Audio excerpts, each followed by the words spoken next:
This military report is brought to you by Coleman University. After 10 years of war in the desert, the drawdown of troops in Afghanistan begins next year. Well, for Marines, it means getting back to their amphibious roots. 10 News military reporter Bob Lawrence with how a certain skill is being revived.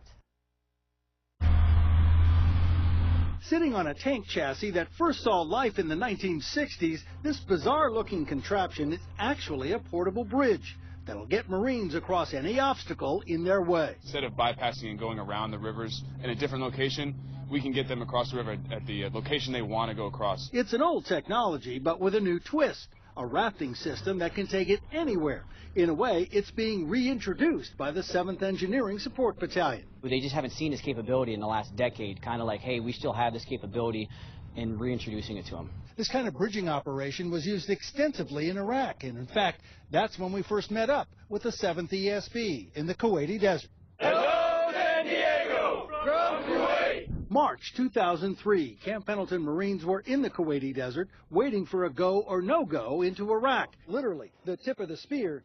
10 News was the only San Diego television station on the ground with them. As combat engineers, the 7th was the first to go forward to clear any obstacles that stood in the way of other troops moving forward. The amount of rivers and streams in Iraq near Baghdad, the improved river bridge and the rafting systems were used heavily. And though this bridging capability was used in Afghanistan, it was not to the extent it was used in Iraq. But with the drawdown from Afghanistan and a rebalance to the Pacific, there's a re-emphasis on this skill set.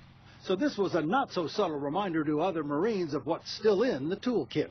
Bob Lawrence, 10 News. And it's not just for combat. These portable bridges can be set up in the event of natural disasters anywhere in the world.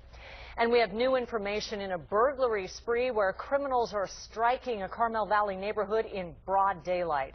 Police say at least 7 homes have been hit too.